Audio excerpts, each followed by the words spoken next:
Good evening all and welcome back to Untold Fears. Tonight we are traveling north to the small towns of Ontario, where snow drifts hide more than just frozen ground, and the silence between neighbors carries weight no one dares to name. These are not legends passed down through generations. These are the stories people wish they could forget. 10 accounts of terror that happened to real people in places you could drive through tomorrow without ever knowing what occurred in the shadows just beyond the streetlights. If you're new here, make sure to subscribe to Untold Fears for daily true horror content that will keep you up at night. Hit that notification bell so you never miss when the darkness calls. Now let us step into the shadows of Ontario's forgotten towns, where civilization ends and terror begins. This happened 3 years ago in early November, when I was 24 years old. I had moved to Ontario from British Columbia the year before for work and was still discovering the small towns scattered across the province. One weekend, a coworker named Derek mentioned he was heading up to visit his uncle near a place called Birch Harbor, a tiny lakeside community north of Hamilton that I had never heard of. He invited me along, said it would be good to get out of the city and see some real Ontario landscape before winter locked everything down. I agreed without thinking much about it. I had no idea what I was walking into. We left on a Friday afternoon and drove north through increasingly rural roads until the highway narrowed into 2 lanes bordered by dense forest. The trees pressed close on both sides, their branches forming a canopy that filtered the late afternoon sun into streaks of gold and shadow. Derek talked the entire drive about his uncle's property, how it sat right on the water with a private dock and a boathouse that had been in the family for decades. He said Birch Harbor was not really a town anymore, more like a collection of vacation properties and a few year-round residents who kept to themselves. There was no downtown, no shops, just homes tucked into the woods along the shoreline. It sounded peaceful to me, isolated but peaceful. We arrived just as the sun was setting. The sky over the lake was streaked with orange and purple, and the water reflected it back like a mirror. Derek's uncle's house was a modest 2-story cottage with peeling white paint and a screened-in porch that faced the water. His uncle, a man in his 60s named Frank, greeted us with a firm handshake and a cooler full of beer. He was friendly enough, but had that quiet, watchful demeanor that people who live alone for long periods tend to develop. He asked about the drive and showed us to the guest room upstairs. Then we all sat on the porch drinking and watching the last light fade over the lake. The air smelled like pine and cold water, and except for the occasional call of a loon, it was completely silent. That night, Frank told us about the marina. He said it used to be a thriving spot back in the 70s and 80s, with boat rentals and a small restaurant that served fish and chips to tourists. But over the years, people stopped coming. The economy shifted, the highway bypass was built, and Birch Harbor became one of those places that time forgot. The marina had been abandoned for at least 20 years, he said, and most of the docks had rotted into the water. The main building was still standing barely, but the whole area was overgrown and fenced off. Nobody went there anymore. When I asked why, Frank looked at me for a long moment before saying that some places were better left alone. Derek laughed it off as his uncle being superstitious, but I noticed Frank did not laugh with him. The next morning, Derek and I decided to explore. Frank had to run errands in the nearest town, which was 40 minutes away, so we had the day to ourselves. Derek suggested we hike along the shore and see if we could find the old marina. I was curious, and the weather was clear and cold, perfect for walking. We followed a narrow trail that wound through the trees parallel to the water. The forest was dense, mostly evergreens, and the ground was covered in a thick layer of pine needles that muffled our footsteps. It felt like walking through a place that had been abandoned by sound itself. No birds, no wind, just the faint lap of water against the rocks below. After about an hour, we came to a clearing. Through the trees, I could see the remains of the marina. There was a chain-link fence topped with rusted barbed wire, leaning inward in places where the posts had rotted through. Beyond it, I could make out the skeleton of the main building, its roof partially caved in, and the remains of several docks jutting out into the water at odd angles like broken teeth. Some of the pilings had collapsed entirely, leaving only jagged stumps sticking up through the surface. The whole place had an oppressive feeling to it, like it was holding its breath. Derek found a gap in the fence where someone had cut through the links, and we slipped inside. The air felt different on the other side of that fence, heavier. The temperature seemed to drop a few degrees, and the light filtering through the trees took on a grayish quality that made everything look washed out. We walked slowly toward the main building, stepping over broken boards and tangles of rusted chain. The building itself was a 2-story structure with boarded-up windows and graffiti sprayed across the walls. Most of it was the usual stuff, names and dates, crude drawings, but there was one phrase repeated over and over in different handwriting. "Do not look for what is already gone." I remember staring at it and feeling a chill that had nothing to do with the weather.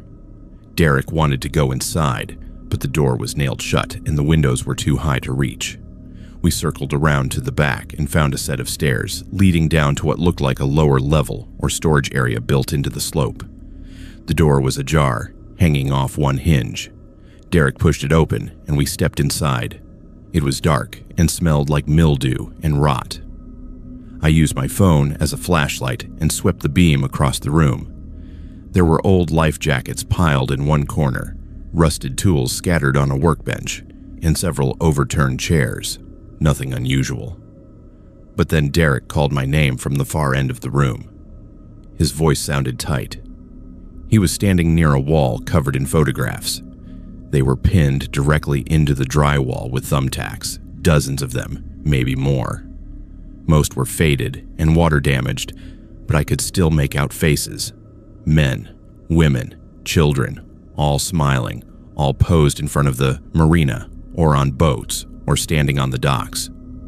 Some of the photos looked old, from the 70s or 80s, judging by the clothing and hairstyles, but others looked more recent. There were also newspaper clippings pinned among the photos, yellowed and brittle. I leaned in to read one. It was a missing person report from 1987. A man named William Carter had disappeared while fishing near Birch Harbor. His boat was found drifting empty near the old marina. He was never located. Another clipping from 1993 reported the disappearance of a teenage girl named Sarah Drummond. Last seen walking along the shore near the abandoned marina. Never found. There were at least a dozen more clippings, all reporting disappearances, all connected to this place. I felt my stomach twist. Derek pulled out his phone and started taking pictures of the wall. I told him we should leave, but he was fixated. He kept saying this was insane, that someone had been collecting these cases, that it was some kind of shrine or obsession. I did not care what it was. I just wanted to get out of that building. But then I noticed something that made me stop cold. One of the photos pinned to the wall was recent. I could tell because the quality was too sharp, too clear compared to the others. It showed a man standing on one of the collapsed docks, his back to the camera, looking out over the water. The image was slightly blurred, like it had been taken quickly or from a distance. But what made my blood freeze was the date written in marker at the bottom of the photo. November 8th, that was 2 days ago. We had arrived on the 7th.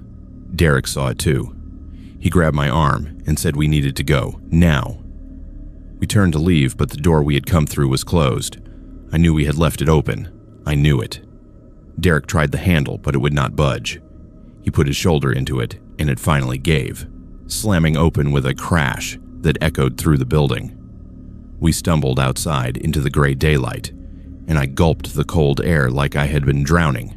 We ran back toward the fence, not speaking, just moving.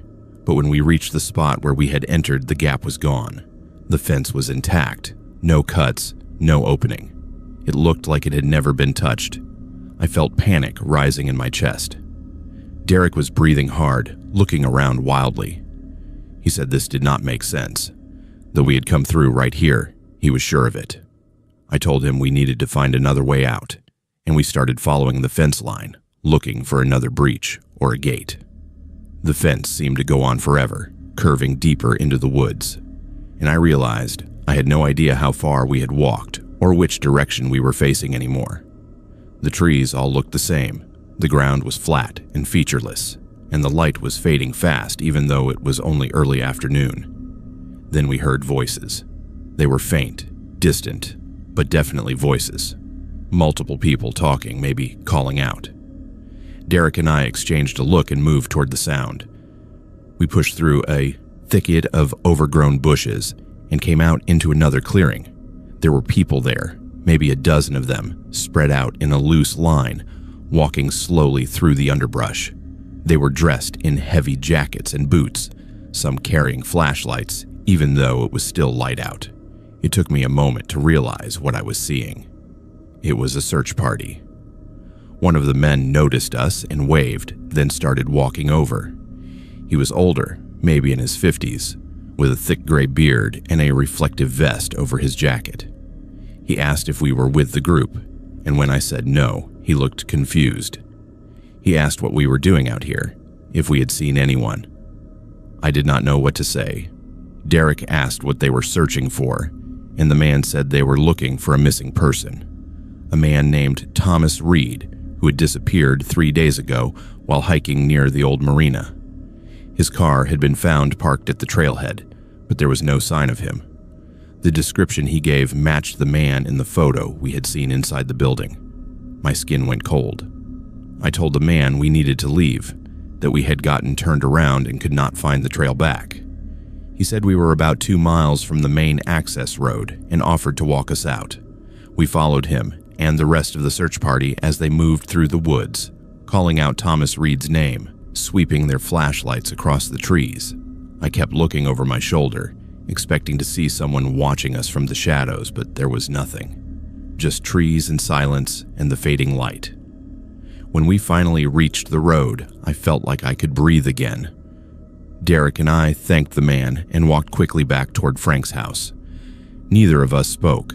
When we got back, Frank was sitting on the porch.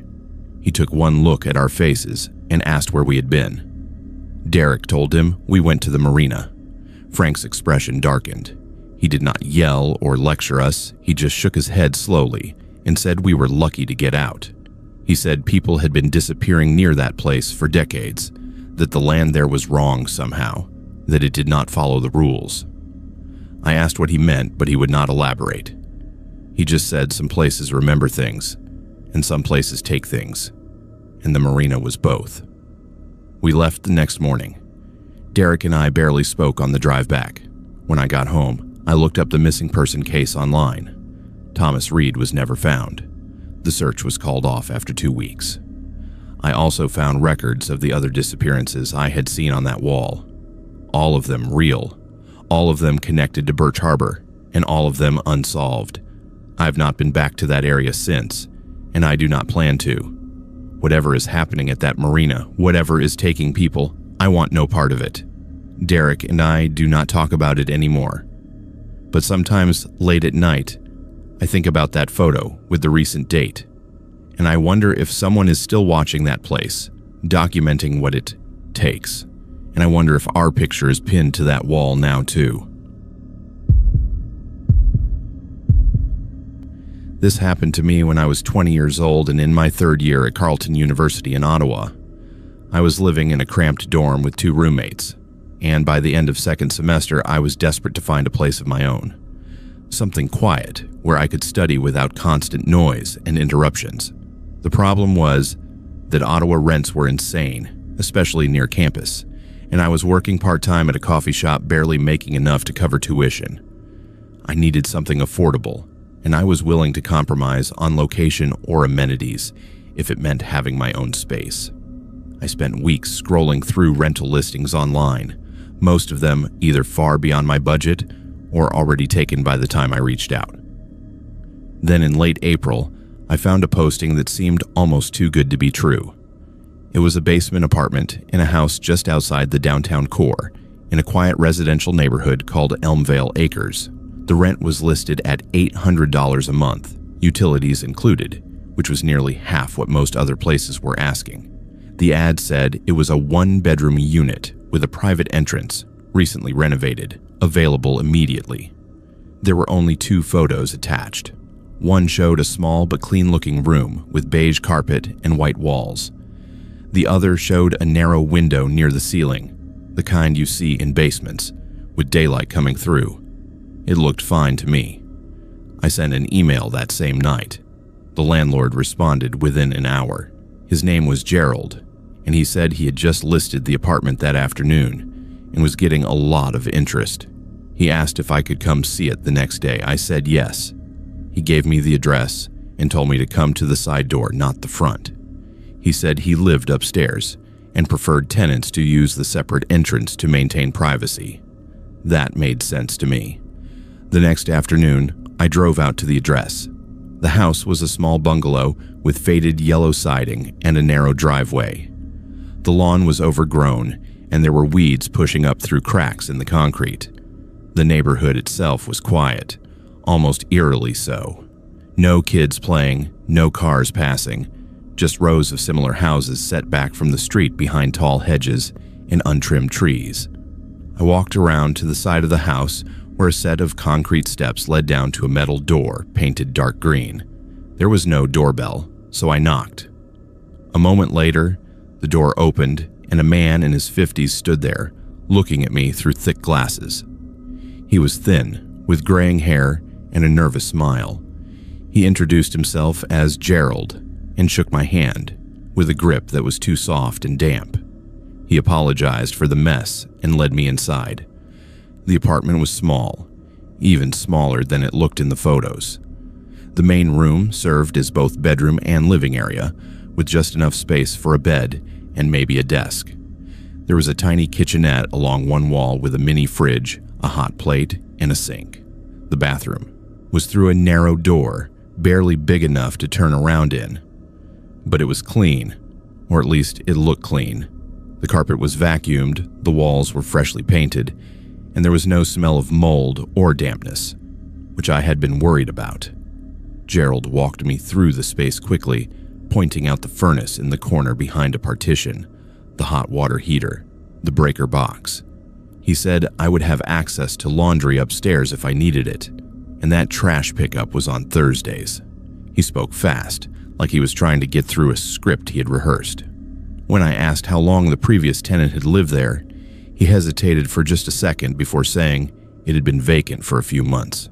He said the last person had moved out suddenly for personal reasons, and he had taken the time to do some updates before renting it again. I asked if I could see a lease agreement, and he said he would email it to me that evening. Then he asked if I was interested. I told him I needed to think about it, but honestly, I was already leaning toward taking it. The price was right, the location was manageable, and I was running out of time before the semester ended. I moved in 2 weeks later. Gerald helped me carry my boxes down the stairs, though he seemed uncomfortable the entire time, constantly wiping his forehead with a handkerchief and glancing back toward the upper part of the house like he was worried about something. Once everything was inside, he handed me a single key on a plain metal ring and told me to let him know if I needed anything. Then he disappeared upstairs, and I heard the door at the top of the interior stairwell lock behind him. That should have been my first real warning, but I ignored it. The first few days were fine. I unpacked, set up my desk near the window, and started settling into a routine. The apartment was quiet, almost too quiet. I could not hear anything from upstairs, no footsteps, no television, no plumbing sounds. It was like the upper floor did not exist. At night, the only sound was the hum of the furnace kicking on and off. I tried to make the space feel like mine, putting up a few posters, arranging my books on a small shelf I had brought. But no matter what I did, the place never felt comfortable. There was a heaviness to it, a sense that I was not alone even when I knew I was. About a week after I moved in, I noticed the window.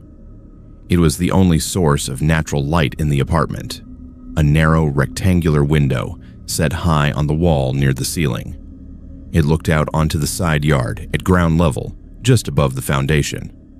I had not paid much attention to it at first, But one afternoon I was sitting at my desk, and I realized there was something odd about it.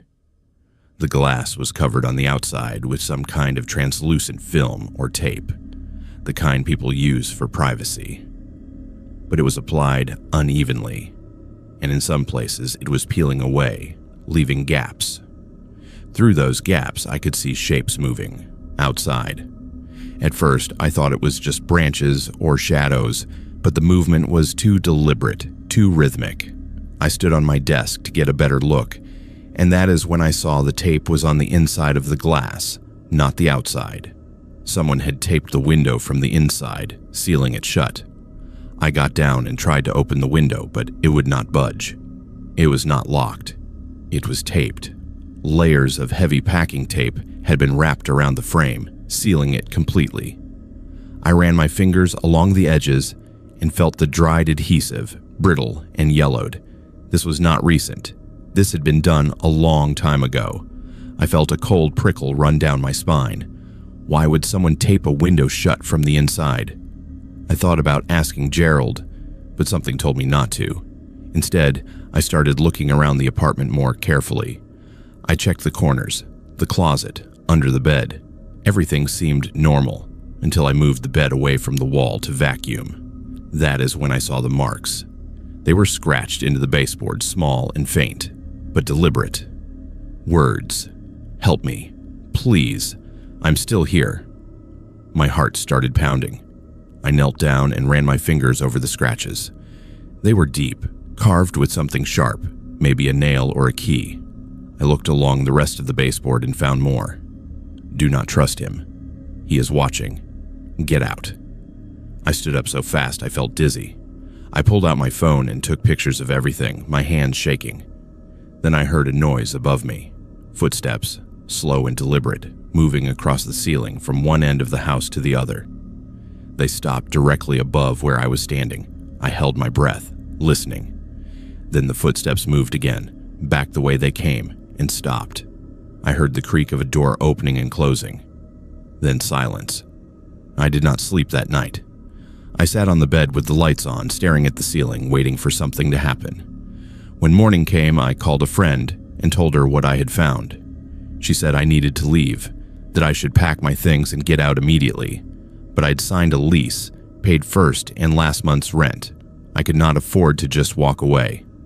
Instead, I decided to do some research.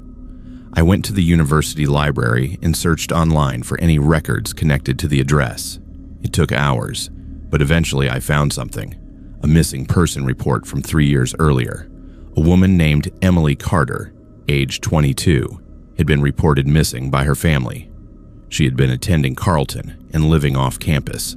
The last known address listed in the report was the house I was living in. She had been renting the basement apartment. She was never found. I felt like I was going to be sick. I printed the report and went back to the apartment. I searched every inch of that place. I pulled up the corners of the carpet, checked behind the furnace, looked inside the ductwork, and then I found it. Behind the water heater, tucked into a gap between the wall and the tank, was a small notebook. It was water damaged, and the pages were stuck together, but I carefully peeled them apart. Inside were entries, written in cramped handwriting, dates, observations, feelings. The last entry was dated 3 years ago, just days before Emily Carter was reported missing. It read, "He comes down at night. He stands outside my door and listens. I hear him breathing. I tried to leave, but he took my keys.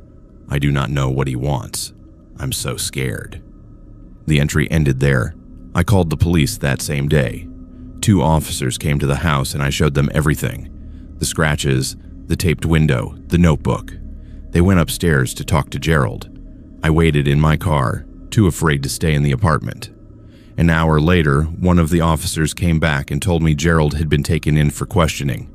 They said they were going to search the property and I needed to find somewhere else to stay. I never went back. I stayed with my friend and waited for updates.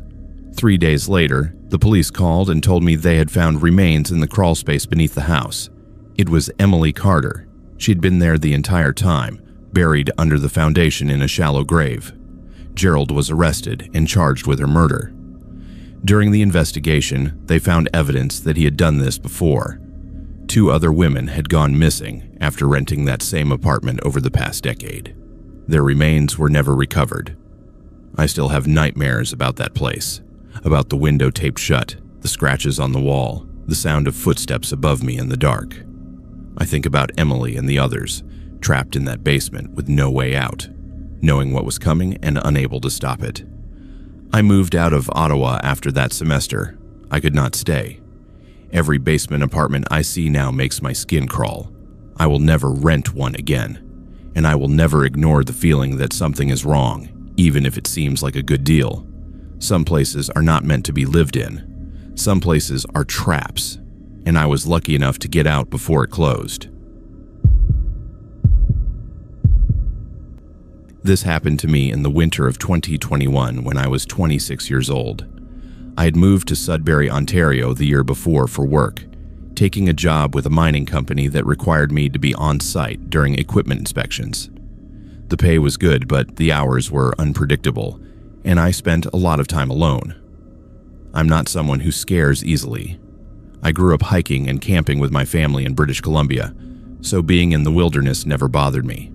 But what happened that night in the pine forest outside Sudbury changed the way I see the woods forever. It was mid-January, and the region had been hit with a cold snap that pushed temperatures down to minus 25 Celsius before wind chill. Most people stayed indoors, but I had been cooped up in my apartment for days and was going stir-crazy. I decided to go for a night hike on one of the trails near Kiwi Park, a conservation area just outside the city. I know it sounds insane to go hiking in that kind of cold, but I had done it before. I dressed in layers, packed a thermos of coffee, brought my headlamp and a backup flashlight, and made sure my phone was fully charged.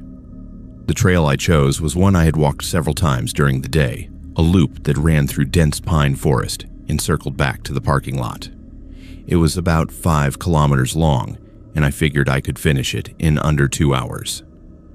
I started the hike around 7 in the evening. The parking lot was empty, which did not surprise me. The trailhead was marked by a weathered wooden sign, and beyond it the path disappeared into the trees. The snow was deep, but the trail had been packed down by snowshoers and cross-country skiers, so walking was manageable. The only sound was the crunch of my boots and the occasional crack of a tree branch snapping under the weight of ice. The air was so cold it burned my lungs with every breath, and I had to keep adjusting my scarf to cover my nose and mouth.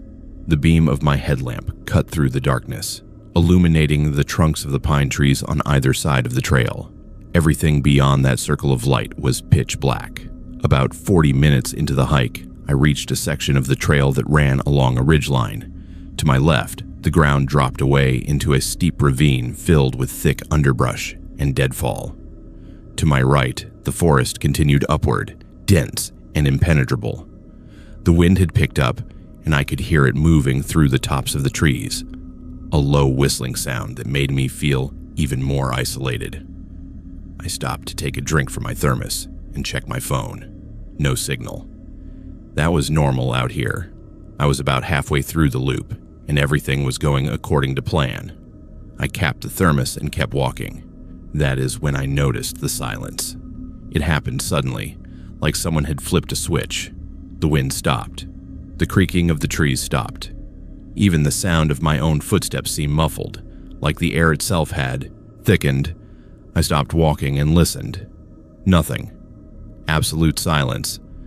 I have spent enough time in the wilderness to know that silence like that is not natural. There should have been something. The rustle of a small animal, the distant hoot of an owl, the crack of ice settling. But there was nothing. Just a heavy, oppressive quiet that made my skin crawl. I turned my headlamp to the right, scanning the trees. Nothing. I turned to the left, toward the ravine. Still nothing. But I had the overwhelming sensation that I was being watched. It was not just a feeling. It was a physical awareness, like the pressure you feel when someone stands too close behind you. I started walking again, faster this time, my breath coming in short bursts that fogged in the freezing air.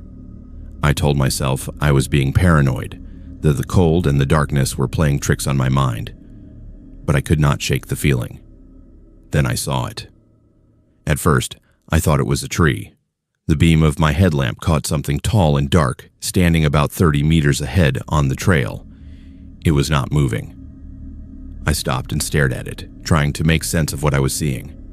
It was too tall to be a person, too still to be an animal. I adjusted the angle of my headlamp, and the shape became clearer.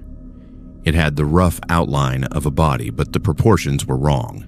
The torso was too long, the limbs too thin, and at the top, where a head should have been, there was something that looked like branches or antlers, twisted and jagged. My first thought was that it was a dead tree that had fallen and gotten caught on something, creating an optical illusion. But as I stood there staring at it, I realized it was standing on the trail, not leaning against anything. It was upright, and it was facing me. I felt my heart start to pound. I took a step back, my boots crunching in the snow, and the thing did not move. I called out, my voice cracking in the cold. "Hello? Is someone there?" No response, just that suffocating silence. I reached into my pocket and pulled out my backup flashlight, switching it on and aiming both beams at the figure. The light illuminated it fully, and what I saw made my blood turn to ice. It was not a tree. It was something else. The body was skeletal, impossibly thin, with skin or fur stretched tight over protruding bones. The limbs were too long, ending in what looked like clawed hands that hung down past its knees.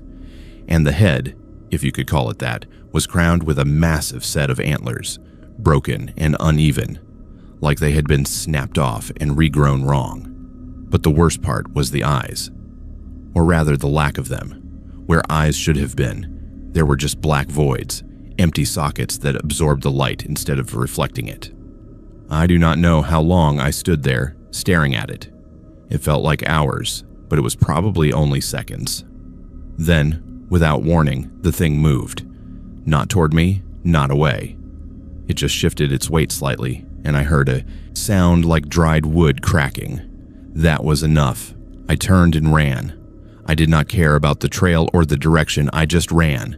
My headlamp bounced wildly, throwing shadows across the snow, and I could hear my own breathing, ragged and panicked.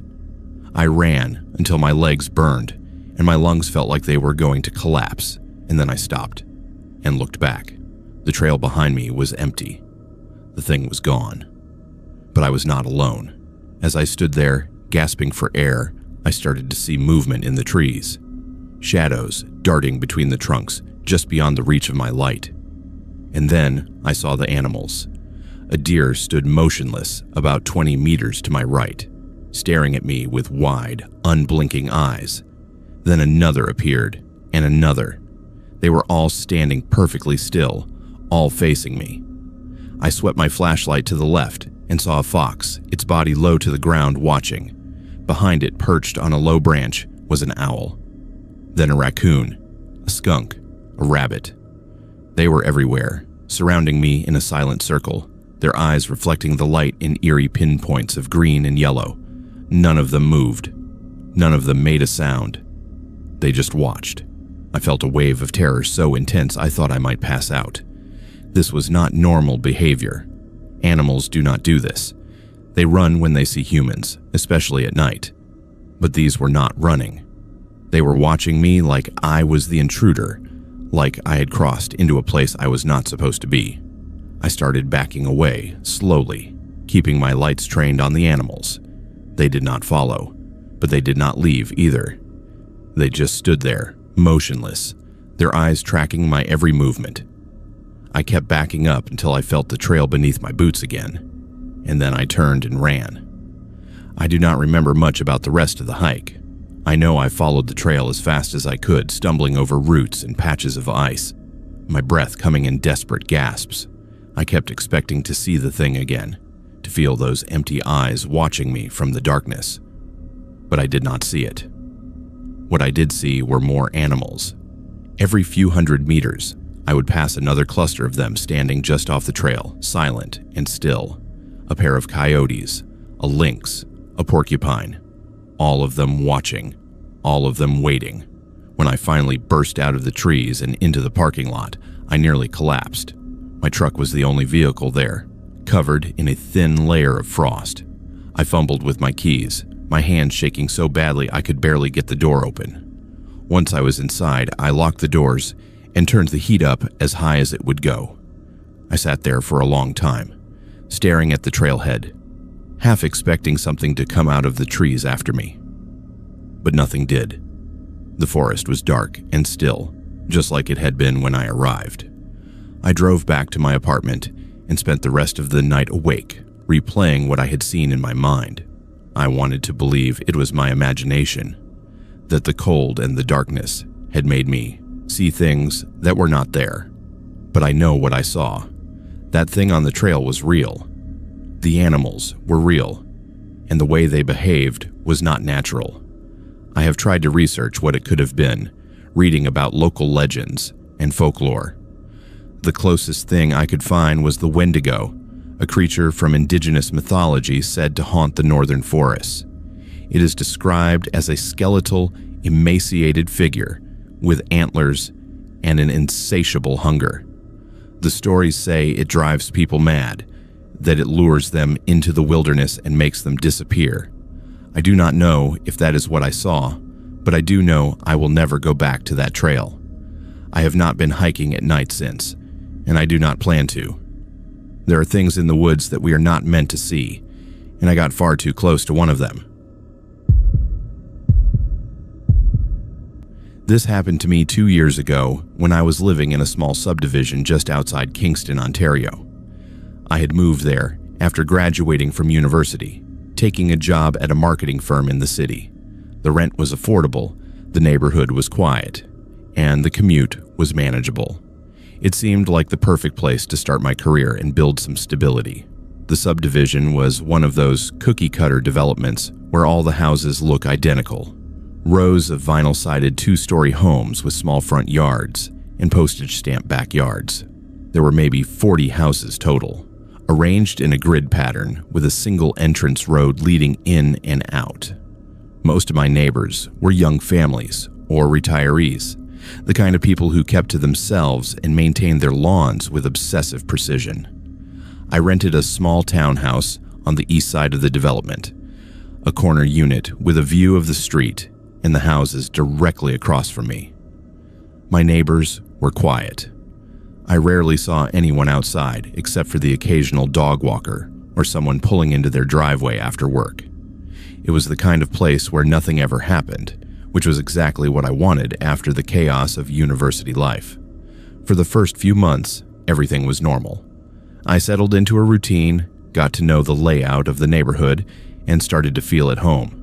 But then the lights started. It was late October when it first happened. I'd gone to bed around 11, exhausted from a long day at work. I'm a light sleeper, and around 3:47 in the morning, I woke up to a brightness that should not have been there. My bedroom faced the street, and even with the curtains drawn, I could see light flooding in from outside. At first, I thought it was a car pulling into the driveway, or maybe a streetlight that had malfunctioned. But when I got up and looked out the window, what I saw made no sense. Every single house on the street had its lights on. Not just porch lights, but interior lights. Living room lights, bedroom lights, kitchen lights. Every window in every house was glowing.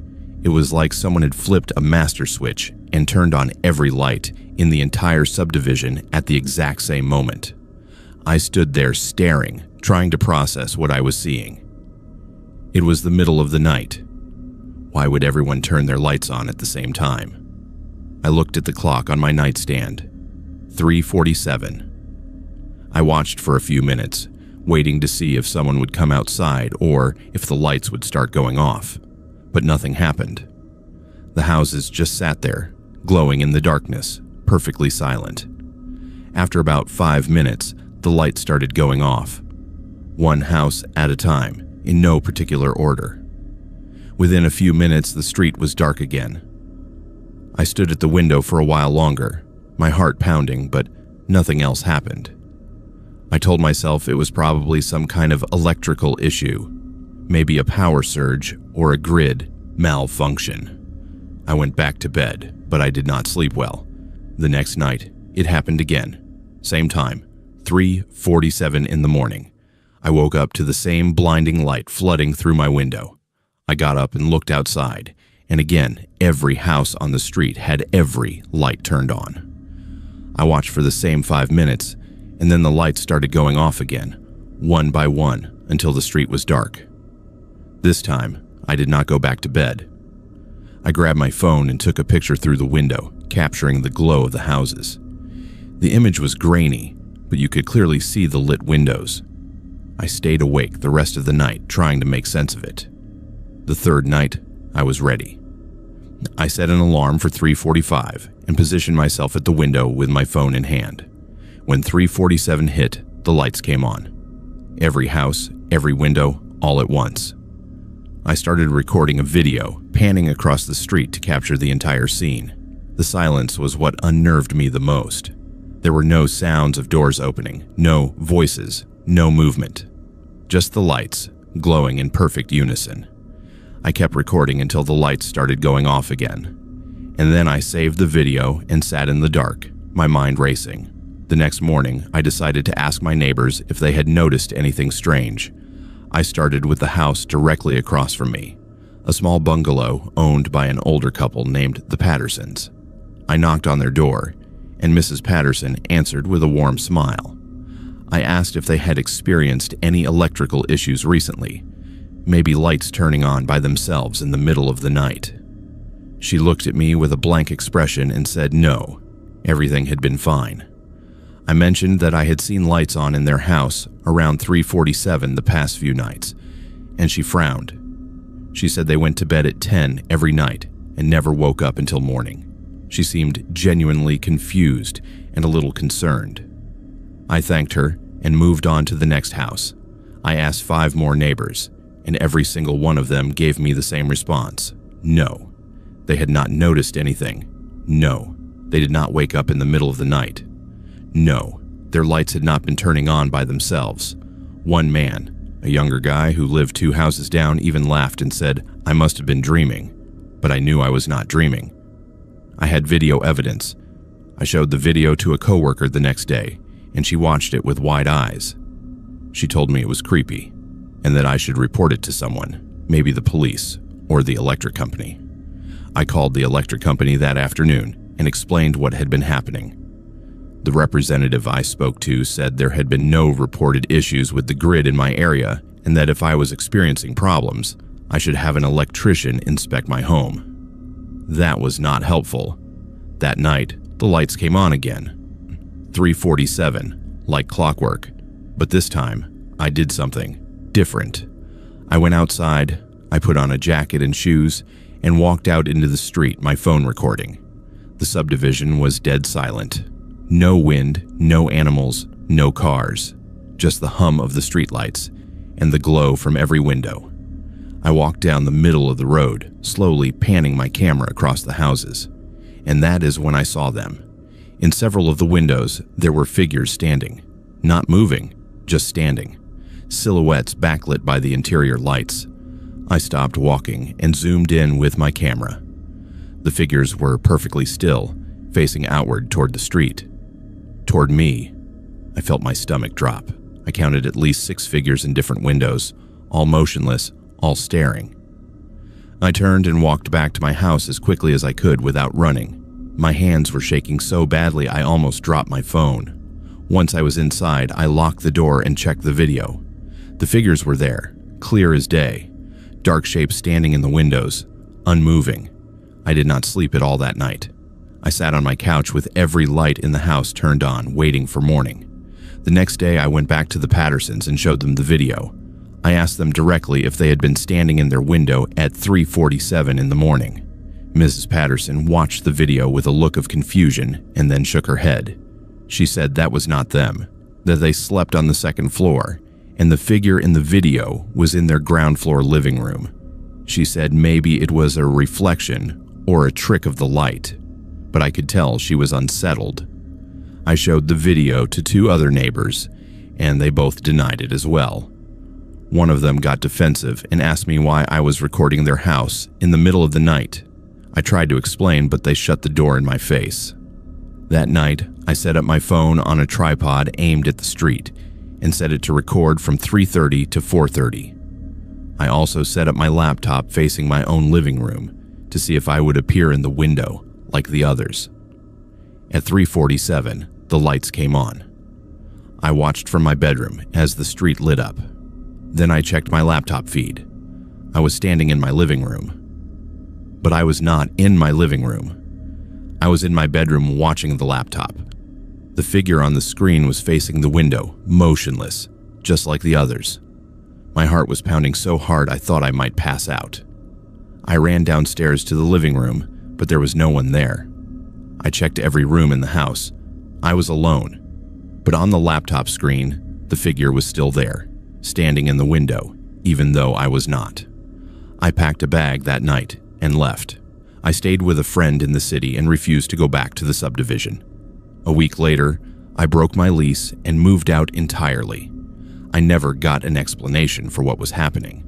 I tried to find information online about similar occurrences, but I found nothing.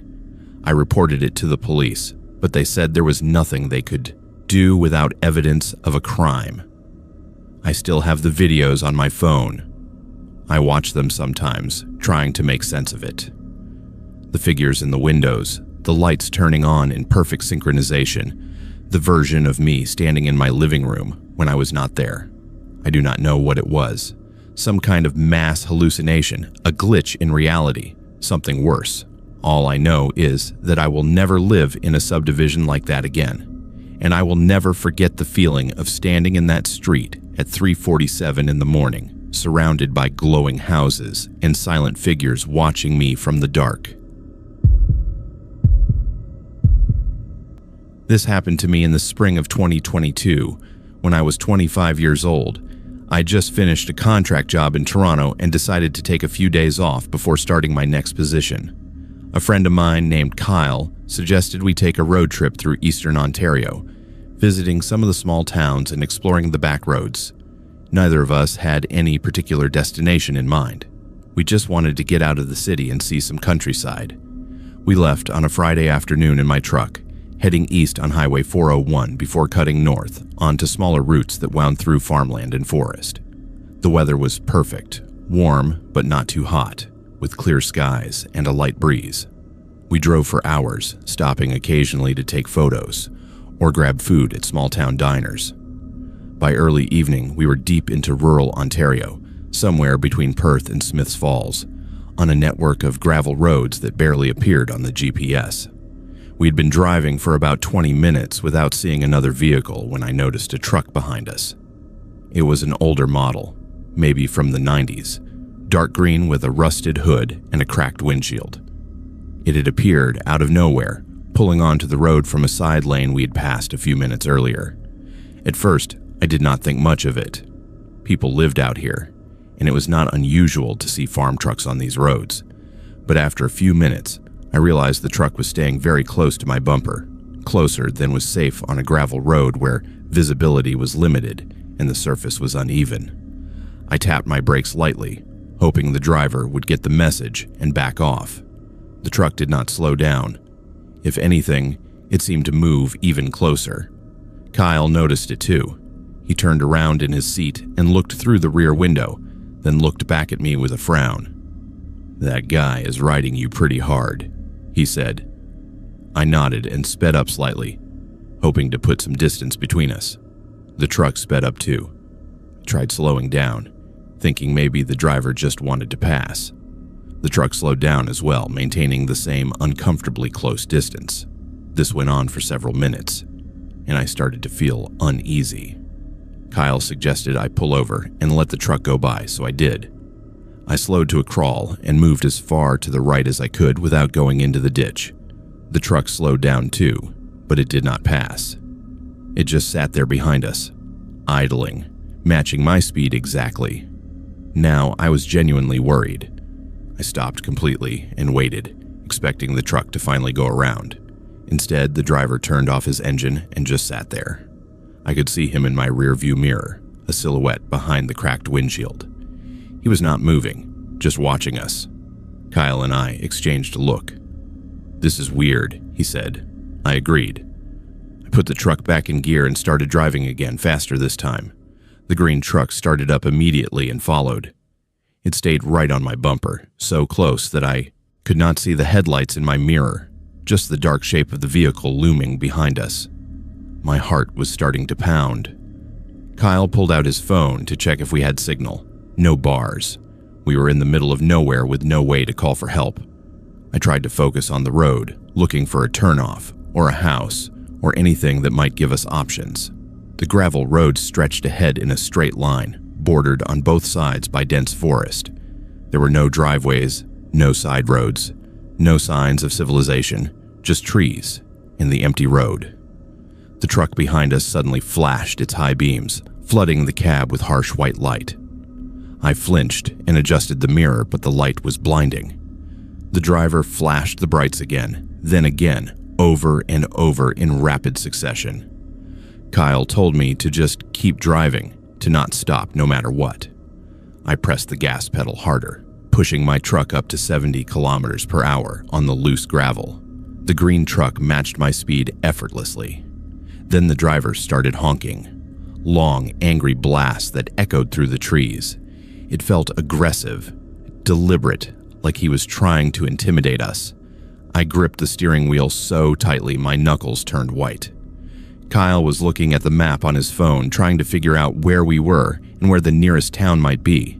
He said we were at least 15 kilometers from anything resembling civilization. My mind was racing. What did this person want? Why were they following us? Were they trying to run us off the road? I had heard stories about people in rural areas using intimidation tactics to scare outsiders, but this felt different. This felt dangerous. The road ahead curved sharply to the left, and I had to slow down to take the turn safely. The green truck did not slow down. It rammed into my rear bumper with a metallic crunch that sent my truck lurching forward. Kyle shouted, and I fought to keep control, my tires skidding on the loose gravel. The truck hit us again, harder this time, and I felt the back end fishtail. I accelerated out of the turn, my heart hammering in my chest. Kyle was yelling at me to go faster, to get away from him. I floored it, pushing the truck as fast as I dared on the rough surface. The green truck stayed right behind us, engine roaring. We came to a fork in the road, and I made a split-second decision to turn right, hoping to lose him on a different route. The green truck followed. This new road was even narrower, barely wide enough for two vehicles to pass. The trees pressed in close on both sides, their branches forming a tunnel overhead. The truck behind us was so close now that I could hear the roar of its engine over my own. Then, without warning, the driver swerved into the oncoming lane and pulled up beside us. I glanced over and saw him clearly for the first time. He was middle-aged, maybe in his 40s, with a heavy build and a blank expression on his face. He was not yelling or gesturing, he was just staring, straight ahead like he was on autopilot. Then he started drifting into my lane, forcing me toward the edge of the road. I had no choice. I slammed on the brakes and let him pull ahead. The green truck shot forward and then slowed down, blocking the road in front of us. I stopped completely, my hand shaking on the wheel. Kyle was breathing hard, his face pale. The truck ahead of us sat there idling for a long moment, and then the driver opened his door and stepped out. He was tall, wearing jeans and a stained flannel shirt. He started walking toward us, slowly, deliberately. Kyle locked the doors and told me to back up. I threw the truck into reverse and started backing down the road as fast as I could. The man stopped walking and just stood there in the middle of the road watching us retreat. Then he got back in his truck, turned it around, and started following us again. I kept backing up until I reached the fork we had passed earlier. Then I spun the wheel and turned onto the other road, the one we had not taken. I accelerated hard, praying this road would lead us somewhere safe. The green truck followed, but it seemed to hang back a little now, no longer right on our bumper. After what felt like an eternity, I saw a house up ahead. It was a small farmhouse with a gravel driveway and lights on in the windows. I did not care who lived there or whether they would help us. I just needed to get off the road. I turned into the driveway and drove right up to the front door, honking my horn, The green truck slowed down as it passed the driveway, and I saw the driver look at us through the window. Then he kept going, disappearing down the road. An older man came out of the house, looking annoyed and confused. I jumped out of the truck and explained what had just happened, that someone had been following us and trying to run us off the road. The man's expression changed from annoyance to concern. He invited us inside and let us use his phone to call the police. We waited in his living room while he made us coffee and asked questions about the truck and the driver. He said there had been incidents in the area recently, people reporting being followed or harassed on the back roads. The police had not been able to catch anyone, but they suspected it was someone local who knew the roads well and used them to target outsiders. The police arrived about 30 minutes later, a single officer in a marked cruiser. We gave him a full description of the truck and the driver, and he took notes. He said they would patrol the area and see if they could locate the vehicle, but he was not optimistic. He said these roads were a maze, and if someone wanted to disappear, they could. He advised us to stick to main highways and avoid the back roads, especially after dark. We thanked him and the homeowner, then got back in my truck and drove straight to the nearest town, which was Smiths Falls. We found a motel and stayed the night, too shaken to drive any further. The next morning, we cut the trip short and drove back to Toronto. Kyle and I barely talked during the drive. We were both processing what had happened, trying to make sense of it. A few days later, I got a call from the police officer who had taken our report. He said they had found a truck matching the description abandoned on a side road about 20 kilometers from where we had been. The license plates had been removed, and there were no fingerprints or identifying marks inside. He said they were investigating, but without more information, there was not much they could do. I asked if they thought we had been targeted specifically or if it was random. He said he did not know, but that we were lucky. He said there had been other reports, and some of those people had not been as fortunate. He did not elaborate, and I did not ask. I have not gone back to those back roads since. I avoid rural areas when I can, and if I have to drive through them, I stick to main routes and never stop unless I absolutely have to. I do not know who that man was or what he wanted. Maybe he was just trying to scare us, or maybe he had something worse in mind. All I know is that there are people out there who take advantage of isolation, who know that in certain places there is no one to hear you call for help, and I never want to be in that position again. This happened to me 4 years ago when I was 23 and living in a small town called Millbrook, just east of Peterborough, Ontario. I had moved there after finishing college, taking a job as an administrative assistant at a local insurance company. The town was quiet and friendly, the kind of place where everyone knew everyone and nothing particularly exciting ever happened.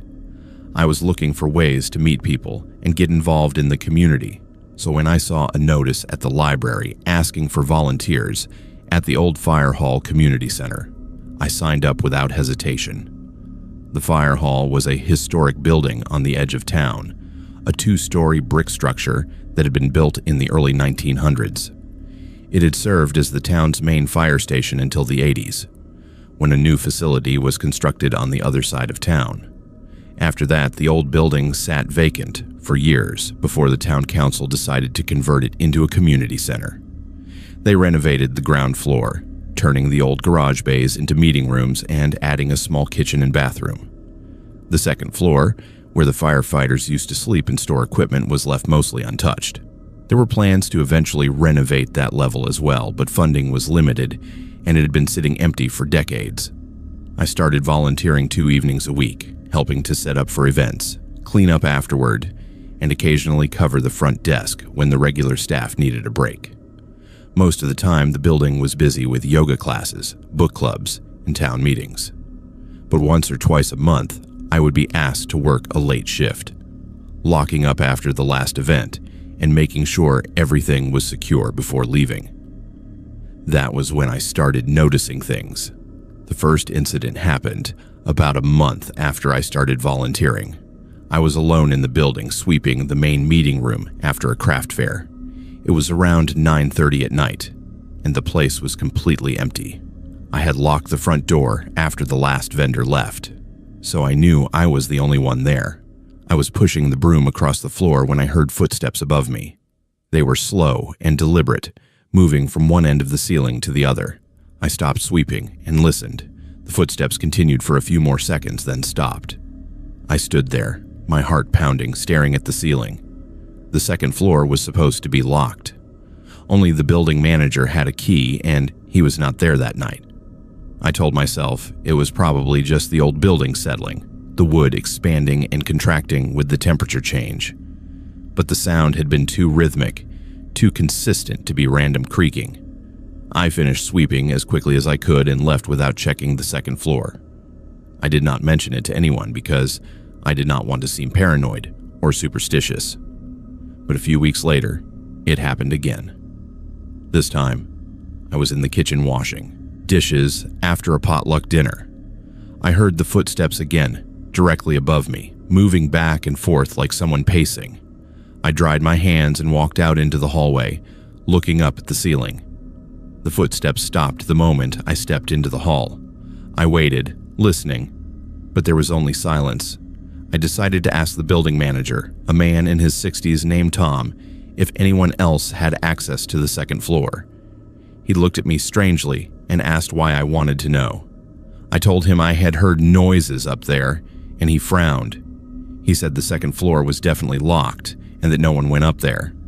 He asked what kind of noises, and I described the footsteps. His expression changed, and he told me I was not the first person to report that.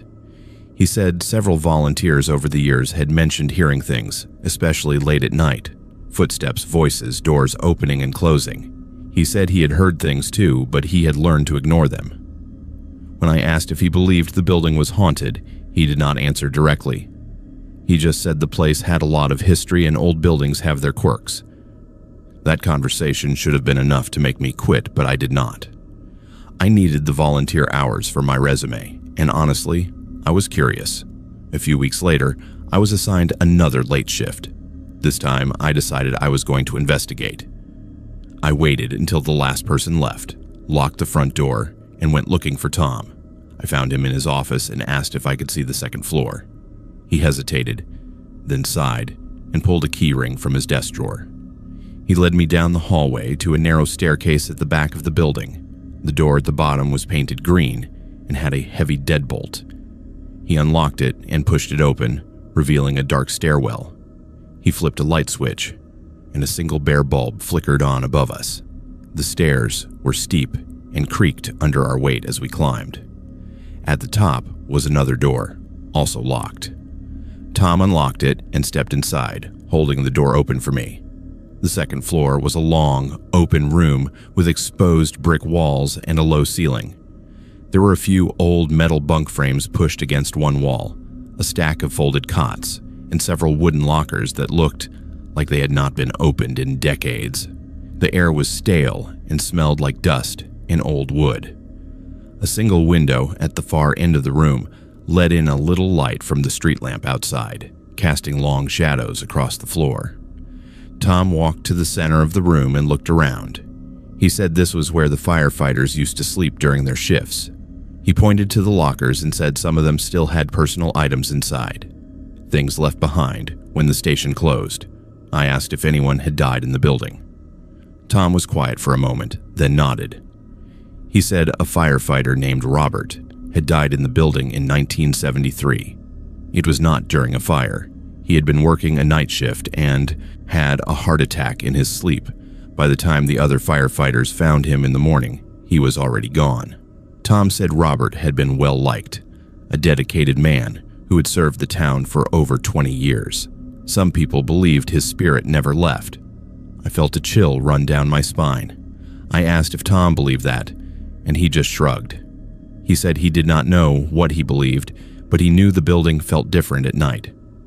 We went back downstairs, and Tom locked the doors behind us. He told me to be careful, and to call him if I ever felt uncomfortable.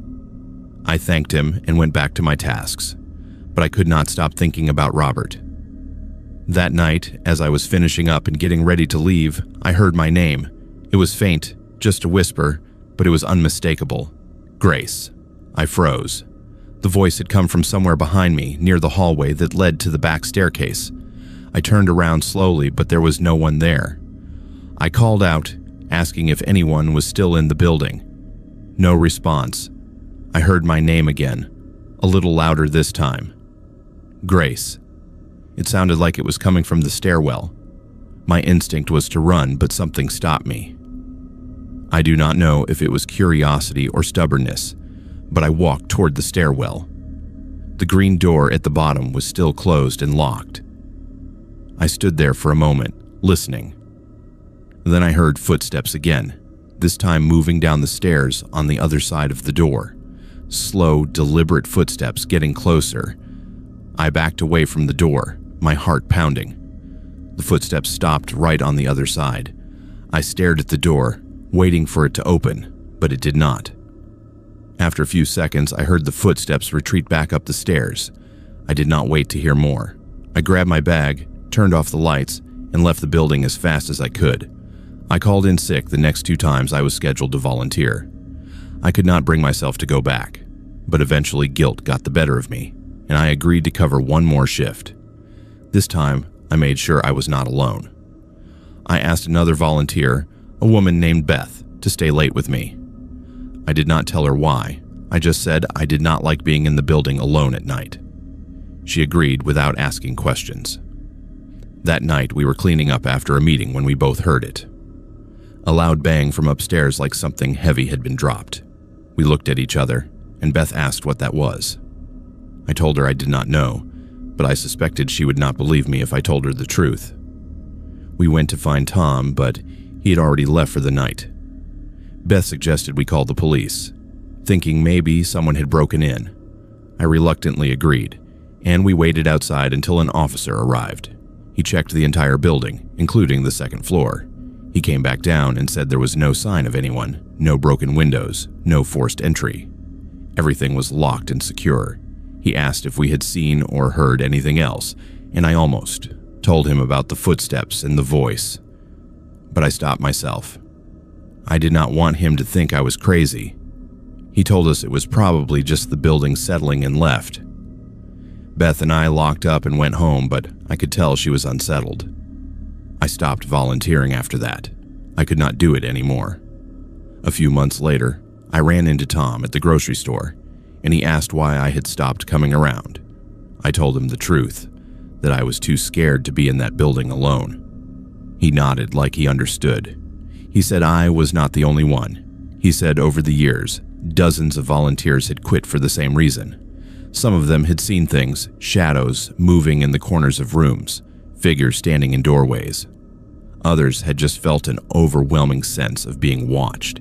He said he had learned to coexist with whatever was in that building, but he did not blame anyone for leaving.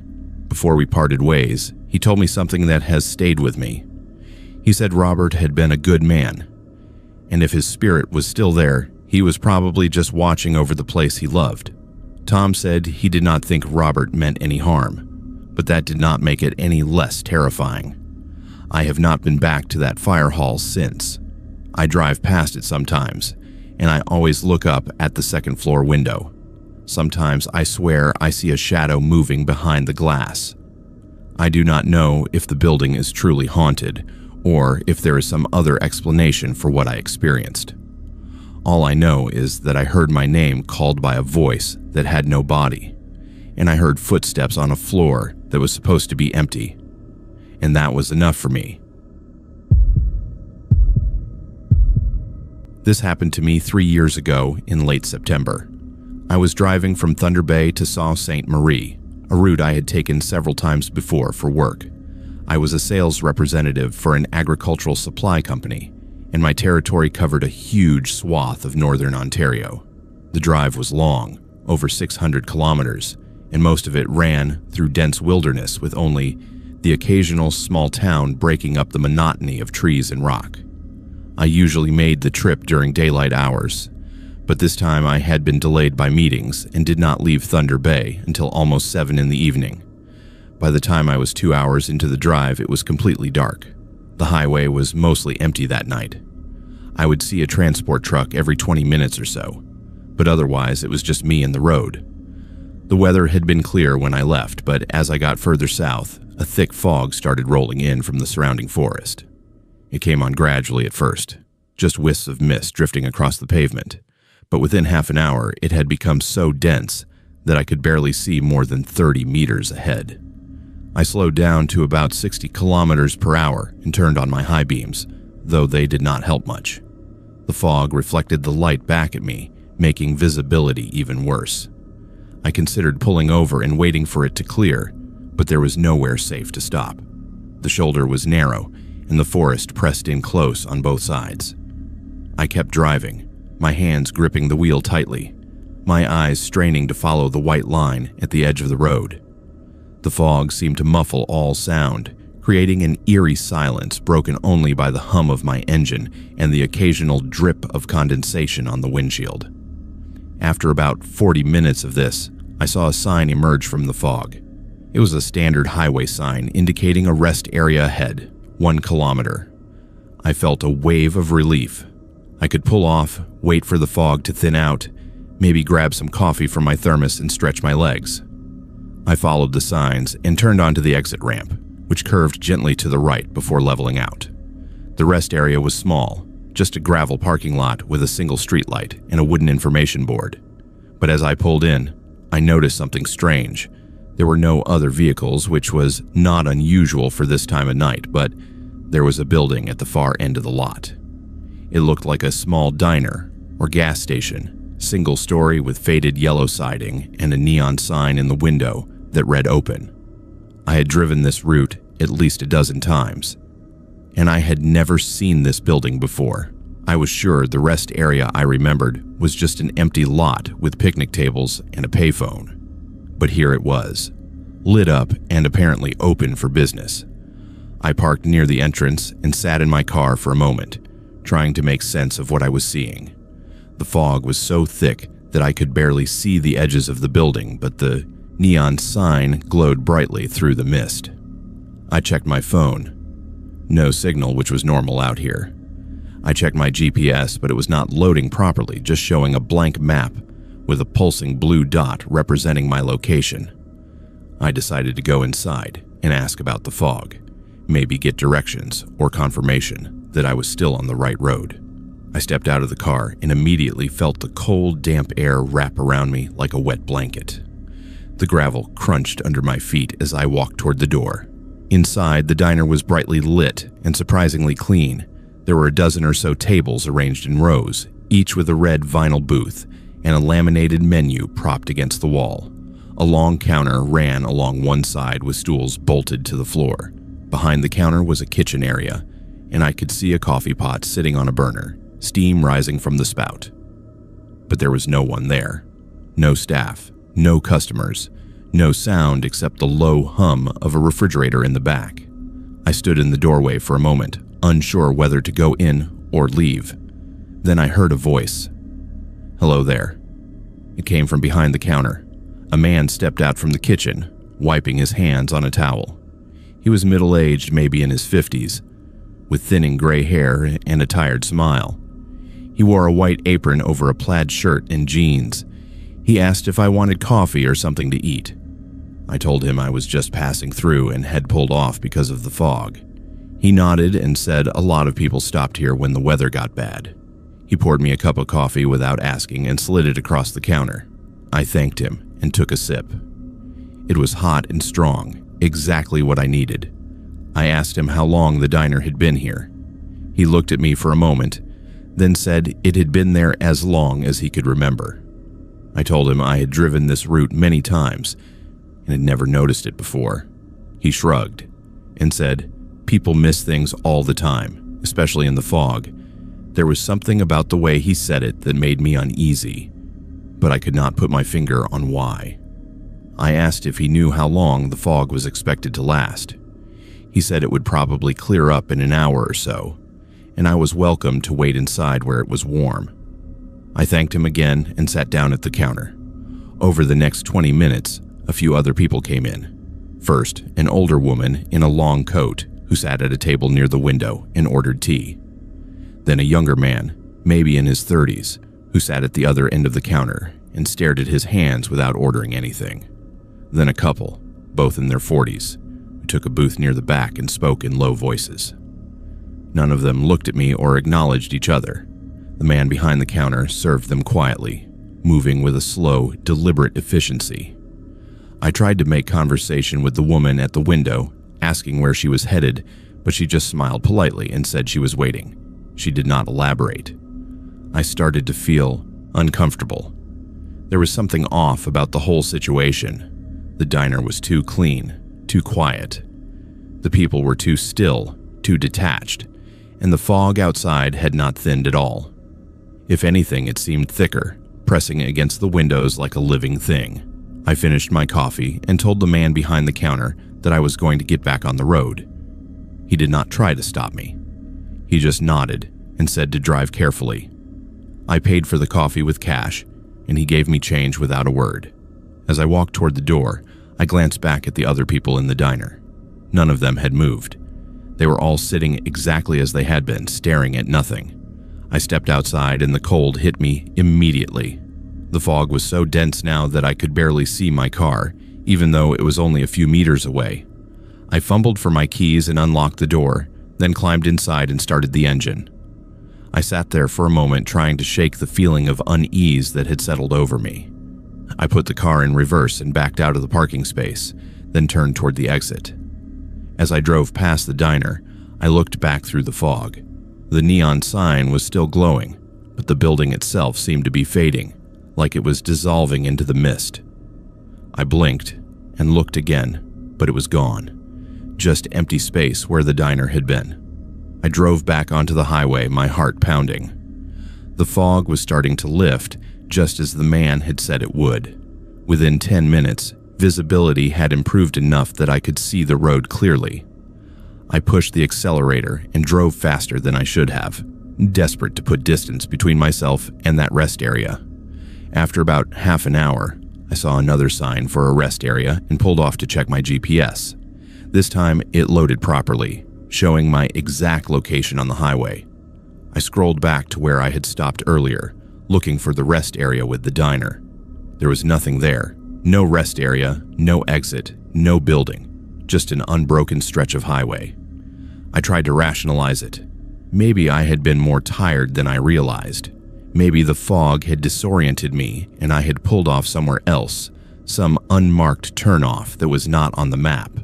But I could not shake the memory of that diner, the people inside, the way everything had felt wrong. I called a friend the next day and told him what had happened. He laughed and said I must have been dreaming, that I had probably dozed off at the wheel and imagined the whole thing, but I know I was awake.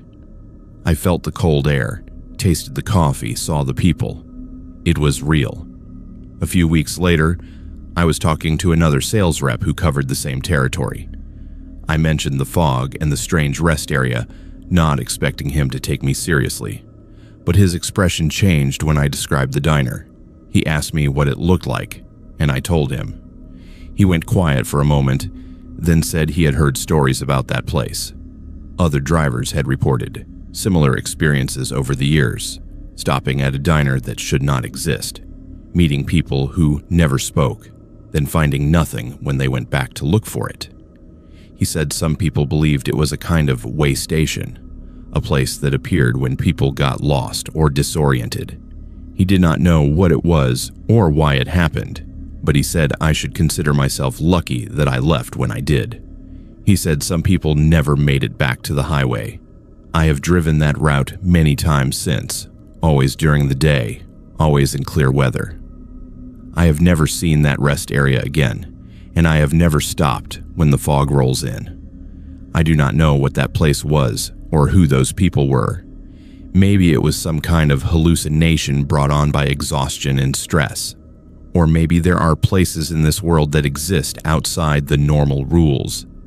Places that appear and disappear depending on circumstances we do not understand. All I know is that I will never forget the feeling of sitting in that diner, surrounded by silent strangers, watching the fog press against the windows like it was trying to get in. And I will never forget the way the building vanished when I drove away. dissolving into nothing as if it had never been there at all. This happened to me 5 years ago when I was 19 years old and living with my parents in a small town called Port Perry, about an hour northeast of Toronto. The town sits on the edge of Lake Scugog, a shallow body of water surrounded by farmland and conservation areas.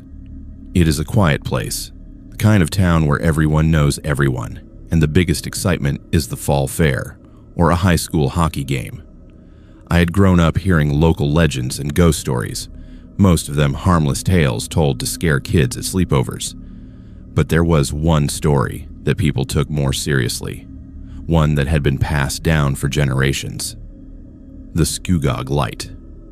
The legend goes that on certain nights, usually when the weather is foggy or misty, a strange light appears on a rural road north of town. It is described as a glowing orb, sometimes white, sometimes bluish-green, that hovers above the ground and moves with apparent intelligence. Some people say it follows cars, chasing them down the road at impossible speeds. Others say it appears suddenly in front of vehicles, causing drivers to swerve or brake. There are dozens of accounts going back decades, all describing similar experiences. No one knows what causes it. Some believe it is the ghost of a railway worker who was killed on the old tracks that used to run through the area. Others think it is some kind of atmospheric phenomenon, like ball lightning or swamp gas. But whatever it is, people who have seen it say it is not natural. I had heard the stories growing up, but I had never given them much thought. That changed one night in October, when my boyfriend at the time, a guy named Tyler, suggested we go looking for it. He had heard about the light from a friend who claimed to have seen it the previous week. Tyler was the kind of person who loved anything paranormal or mysterious, and he had been pestering me for days to drive out to the road where the light was most often reported. I finally agreed, partly out of curiosity and partly because I wanted to spend time with him. We waited until it was fully dark, around 9 in the evening, and then we drove north out of town. The road we were looking for was called Scugog Line 8, a narrow 2-lane rural route that ran through farmland and patches of forest. It was poorly lit, with no streetlights and only the occasional farmhouse set back from the road. We drove slowly, scanning the darkness on either side, looking for any sign of the light. Tyler had read online that the best place to see it was near an old abandoned railway crossing, about 5 kilometers north of the main highway. We found the crossing easily enough, marked by a rusted sign and a gravel turnoff. Tyler pulled over, and we sat there with the engine idling, windows down, waiting. For the first 20 minutes, nothing happened. We sat in silence, listening to the sounds of the night. Crickets, distant traffic, the rustle of wind through the trees. I was starting to think. The whole thing was a waste of time when Tyler suddenly grabbed my arm and pointed through the windshield. In the distance, maybe 300 meters down the road, there was a light. It was small at first, just a faint glow hovering above the pavement. But as we watched, it grew brighter and started moving toward us. It was not moving like a car or a flashlight. It was drifting, floating, bobbing slightly, as if carried by an invisible current. Tyler started the car, and we both sat frozen, staring at the light. It continued to approach, moving faster now, and I could see that it was not just a single point of light, but a glowing orb, maybe the size of a basketball, with a pale greenish-blue hue. It did not cast shadows or illuminate the surrounding area the way a normal light would. It just glowed, suspended in the air about a meter off the ground. My heart was pounding. This was real. This was not a story or a legend. This was happening right in front of us. Tyler asked if we should get out and try to get closer. I told him absolutely not, but he was already reaching for the door handle. I grabbed his arm and told him to stay in the car. The light was maybe 100 meters away now, and it had stopped moving. It just hung there in the middle of the road, pulsing slightly, as if it was breathing. We sat there staring at it, neither of us saying a word. Then, without warning, it rushed at us. It moved so fast I did not have time to react. 1 second, it was 100 meters away. The next, it was right in front of the car, inches from the windshield. The interior of the car lit up with that strange greenish glow, and I felt a wave of cold wash over me, like I'd stepped into a freezer. Tyler shouted and threw the car into reverse, slamming on the gas. The tires spun on the gravel, and we shot backward, fishtailing slightly before he regained control. The light followed. It stayed right in front of us, matching our speed exactly no matter how fast Tyler drove. It was like it was tethered to the car, keeping pace effortlessly. Tyler kept reversing until we hit the main road. Then he cranked the wheel and spun the car around, shifting into drive and flooring it. The light stayed with us for another few seconds. Then it suddenly shot upward, rising above the car and disappearing into the night sky. We did not stop. Tyler drove straight back to town, both of us breathing hard, neither of us speaking. When we finally pulled into his driveway, we sat there for a long time, trying to process what had just happened. The next day, I told my parents what we had seen. My dad just shook his head and said we should not have gone looking for it. He told me he had seen the light once, years ago when he was a teenager. He said it had chased his car for over a kilometer before disappearing. He said a lot of people in town had seen it over the years, but most of them did not talk about it openly because they did not want to be dismissed as crazy. He said there had been attempts to study it, to figure out what it was, but no one had ever come up with a definitive explanation. Some scientists suggested it was swamp gas igniting in the air, but my dad said that did not explain how it moved or how it seemed to respond to vehicles.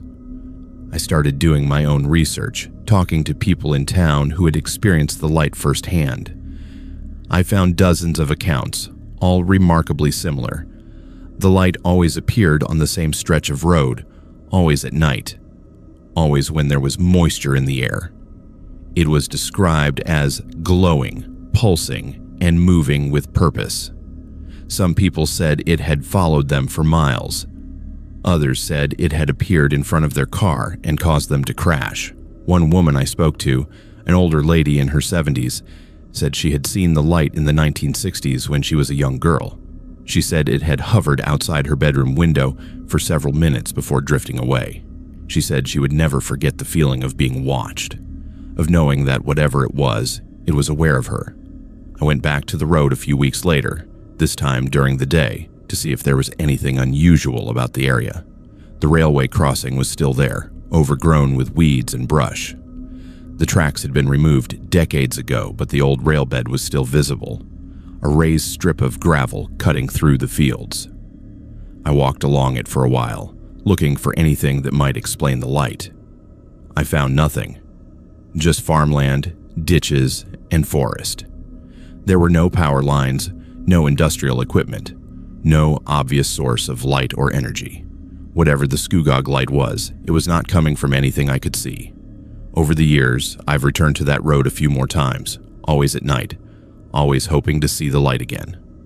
Sometimes I see nothing, but twice I've seen it. Both times, it appeared in the distance, glowing softly, moving along the road like it was searching for something. Both times, I stayed in my car and watched from a safe distance. I have learned not to get too close. There is something about the light that feels wrong, something that makes my skin crawl and my instincts scream at me to leave. I do not know what it is. I do not know if it is a ghost, a natural phenomenon, or something else entirely. All I know is that it is real, and it has been appearing on that road for as long as anyone can remember. I have read every theory I could find. Some say it is the spirit of a railway worker who was killed in an accident. Others say it is a residual haunting, a recording of energy left behind by some traumatic event. There are theories about electromagnetic fields, tectonic activity, and even extraterrestrial activity, but none of them fully explain what I saw that night. The way the light moved, the way it followed us, the way it seemed to know we were there. That was not random. That was intentional. A few months ago, I found an old newspaper article from 1947. It described a fatal accident on Scugog Line 8 near the railway crossing. A man named Robert Collins had been killed when his car was struck by a train. According to the article, witnesses said Collins had swerved suddenly, as if trying to avoid something in the road, and had ended up on the tracks just as the train was passing. His car was destroyed, and he died instantly. The article mentioned that several witnesses reported seeing a strange light on the road just before the accident, a glowing orb that had appeared out of nowhere and caused Collins to panic. The light had disappeared immediately after the crash, and no one could explain what it was. I do not know if that is connected to the Scugog light, but the timing and the location match. Maybe Robert Collins is the light, or maybe he was one of its victims. Either way, the light is still there, appearing on foggy nights, chasing cars, hovering over the road like it is waiting for something, and I'm not the only one who has seen it. There are hundreds of accounts, maybe thousands, stretching back over a century. The Scugog light is real, and it is not going away. If you ever find yourself driving through Port Perry on a misty night, and you see a strange glow on the road ahead, my advice is simple. Turn around. Do not stop. Do not try to get closer. Just leave. Because whatever that light is, it does not want to be understood. It wants to be feared. And I, for one, have no intention of giving it another chance. This happened to me 2 years ago when I was 27 years old. I was living in St. Catharines, a city in the Niagara region of Ontario, working as a graphic designer for a small marketing firm. I had lived in the area for about 3 years, commuting between St. Catharines and nearby towns for work and social events. I had never had any trouble with the law. No tickets, no warnings, nothing. I was the kind of person who always followed the rules, maybe to a fault. So what happened that night in the small town of Jordan Station completely blindsided me and left me questioning everything I thought I knew about identity and justice. It was a Friday evening in early November, and I had driven to Grimsby to meet some friends for dinner. We had eaten at a restaurant near the waterfront and spent a few hours catching up. By the time I left, it was around 10:30 at night. The drive back to St. Catharines was straightforward, mostly along Highway 81, a quiet 2-lane road that cuts through vineyards and farmland. The traffic was light, and I was in no rush. I had my music on low, just enjoying the drive and the cool night air coming through the cracked window. About 15 minutes into the drive, I noticed flashing lights in my rearview mirror. Red and blue, unmistakably a police cruiser. My first thought was that I must have been speeding, though I was pretty sure I had been going the limit. I checked my speedometer. 70 kilometers per hour, exactly what the sign had posted. I pulled over to the shoulder and waited, my hands on the wheel, watching the officer approach in my side mirror. He was a younger guy, maybe in his early 30s, wearing the standard uniform. He tapped on my window with his flashlight, and I rolled it down. He asked for my license and registration. I handed them over without question, assuming this was just a routine stop. He took the documents back to his cruiser, and I sat there waiting, trying to figure out what I could have done wrong. After a few minutes, he returned, but this time he was not alone. A second officer had arrived and they both approached my car. The first officer asked me to step out of the vehicle. I did, confused but compliant. He asked me to turn around and place my hands behind my back. Before I could ask why, I felt the cold metal of handcuffs closing around my wrists. I asked what was happening, what I had done. The second officer, an older man with a thick mustache, told me I was being arrested. When I asked what for, he said I matched the description of a suspect involved in a robbery that had occurred earlier that evening in Jordan Station, a small community just south of where I had been pulled over. I told them there must be some mistake, that I had been in Grimsby all evening with friends, that I had never been to Jordan Station. They did not seem interested in my explanation. They read me my rights and placed me in the back of the cruiser. The drive to the station was a blur. I sat there in shock, my mind racing. A robbery? I had never committed a crime in my life. I kept trying to explain to the officers that they had the wrong person, but they told me to save it for the station. When we arrived, they led me inside and placed me in a small holding cell. I was told I would be questioned shortly. I sat there for what felt like hours, staring at the concrete walls, trying to process what was happening. This had to be a mistake, a misunderstanding. It would be cleared up as soon as I had a chance to explain. Eventually, a detective came to get me. He was a middle-aged man with gray hair and a tired expression. He led me to an interview room and sat down across from me at a metal table. He introduced himself as Detective Morris and said he wanted to ask me some questions about the robbery. I told him I had nothing to do with it, that I had been in Grimsby all evening. He asked if I could prove that. I told him I had been with friends, that they could vouch for me. He wrote down their names and numbers, but did not seem convinced. Then he pulled out a folder and opened it in front of me. Inside were several printed photographs. They showed a convenience store, the kind you see in small towns, with aisles of snacks and a single cash register. The images were grainy, clearly taken from a security camera. One of the photos showed a man standing at the counter, pointing what looked like a knife at the cashier. The man was wearing a dark hoodie and jeans. His face was partially visible, turned toward the camera at an angle. Detective Morris slid the photo across the table and asked if I recognized the person in it. I looked at the image, and my stomach dropped. The man in the photo looked like me, not identical, but close enough that I could see why they had made the connection. Same build, same hair color, similar facial features, but it was not me. I told Detective Morris that the person in the photo was not me, that I had never been to that store, that I did not own a hoodie like the one in the picture. He asked where I had been between 8 and 9 that evening, the time frame of the robbery. I told him I had been at the restaurant in Grimsby, that I had paid with my credit card and could provide the receipt.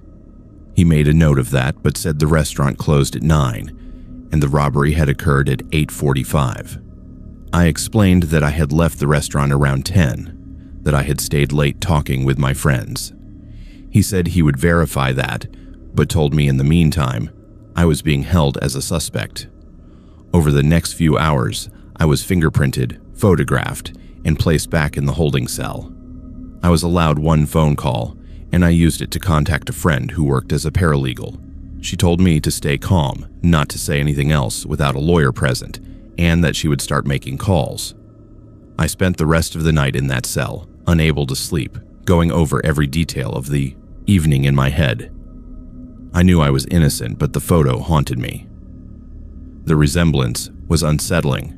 How could someone look so much like me? The next morning, Detective Morris came back. He said they had spoken to my friends, and they had confirmed my alibi. He also said they had pulled my credit card records, and the transaction at the restaurant in Grimsby matched the time frame I had given. But then he said something that made my blood run cold. He said there were witnesses. 3 people who had been in the store during the robbery had identified me from a photo lineup. They were certain I was the person who had committed the crime. I could not believe what I was hearing. How could 3 people identify me when I had not been there? Detective Morris said the witnesses had been very clear, that they had all picked my photo out of a set of 6 without hesitation. He said the description they had given matched me almost perfectly. Height, build, hair color, even the clothes I'd been wearing that night.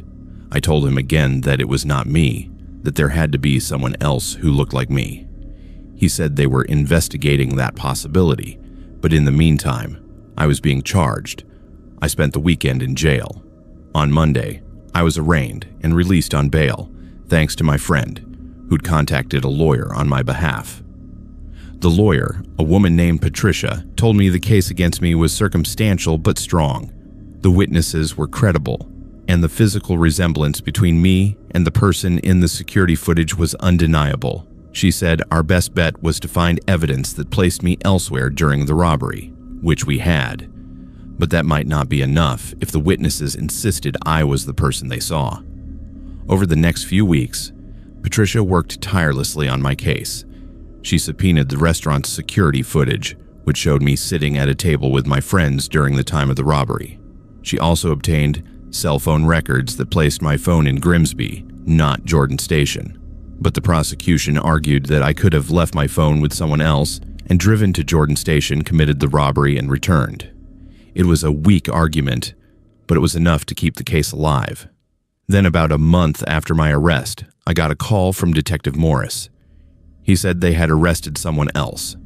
A man named Daniel Carter had been picked up in Hamilton for an unrelated crime, and during processing, they had noticed the resemblance between him and the description of the Jordan Station robbery suspect. They had run his photo past the witnesses, and all three had identified him. They had also found the knife used in the robbery in his possession, along with clothing that matched the description. Daniel Carter had confessed to the robbery. The charges against me were dropped. I should have felt relief, but instead I felt anger and disbelief. I had spent weeks in legal limbo, my reputation damaged, my savings depleted by legal fees, all because I happened to look like someone else. Patricia arranged a meeting with the police department to discuss what had happened. Detective Morris apologized, saying they had followed protocol and that mistaken identity cases were rare but not unheard of. He said the witnesses had acted in good faith, that they had truly believed I was the person they saw, but that did not change the fact that I had been arrested, jailed, and charged for a crime I did not commit. I asked to see a photo of Daniel Carter.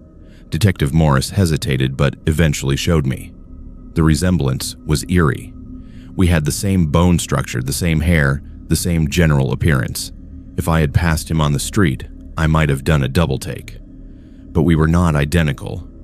Up close, there were differences. His eyes were a different shade, his nose slightly wider, his jawline more angular. But in a grainy security photo, or from across a store during a high-stress situation, I could see how the witnesses had made the mistake. I tried to move on, but the experience stayed with me. I started noticing people who looked like me, wondering if they could cause problems for me in the future. I became paranoid about being in the wrong place at the wrong time. I started keeping detailed records of where I was and when, just in case. My friends told me I was overreacting, that what had happened was a fluke, a 1 in a million chance, but I could not shake the fear that it could happen again. A few months later, I ran into one of the witnesses from the robbery. It was at a coffee shop in St. Catharines. She recognized me and approached, apologizing profusely. She said she felt terrible about what had happened, that she had been so sure at the time, but now seeing me in person, she could tell the difference. I appreciated the apology, but it did not undo what I had been through. I told her I understood that she had been doing what she thought was right. But inside, I was still angry. Angry at the system that had failed me. Angry at the randomness of genetics that had put me in this situation. I eventually moved out of the Niagara region. I could not stay in a place where people might recognize me as the guy who was wrongly accused. I took a job in Toronto and started over. But I still think about that night. About the flashing lights in my rearview mirror. About the moment I realized I was being arrested for something I did not do. And I think about Daniel Carter, the man whose face looks so much like mine. I wonder if he knows what his actions cost me, if he cares.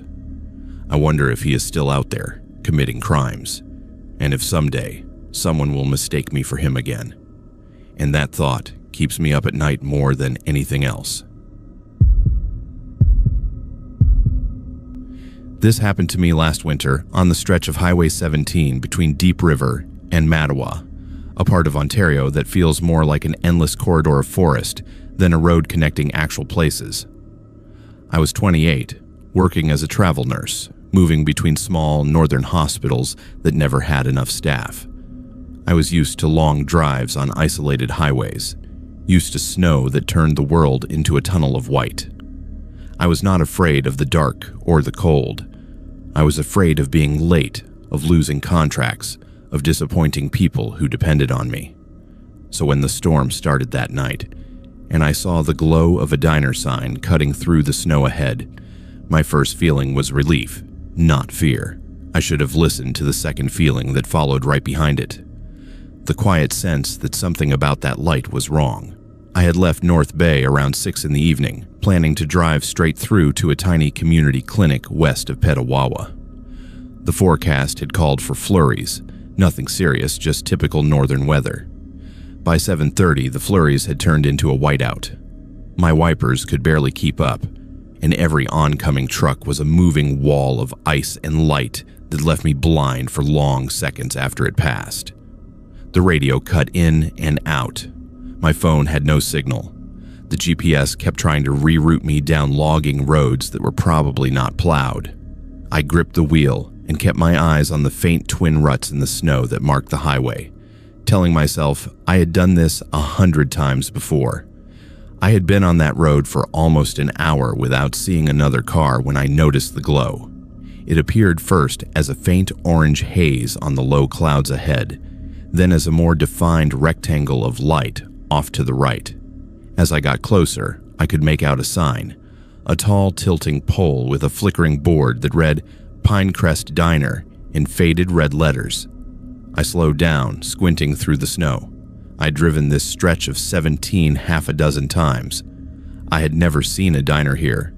There were gas stations at either end of the run, a motel near Mattawa, but nothing in the dead middle. I told myself I must have just forgotten it, that maybe it had been closed the last time I came through. The snow was coming down harder.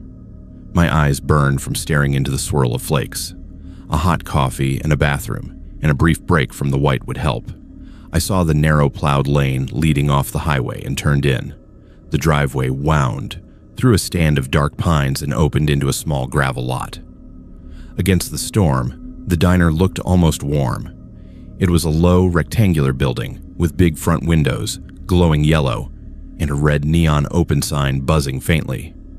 There were 3 cars parked out front, all older models with plates crusted in salt. The snow piled high around their tires told me they had been there a while. The lot itself was clear, like someone had just run a plow through, and the steps up to the door were swept bare. The storm muffled everything. I could not hear a generator or a highway or even the wind when I stepped out of the car. Just the soft hiss of falling snow.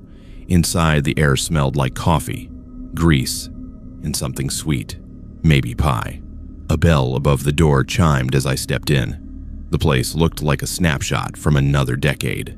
Vinyl booths, in dull red, lined the windows, each with a little chrome napkin holder and glass sugar dispenser.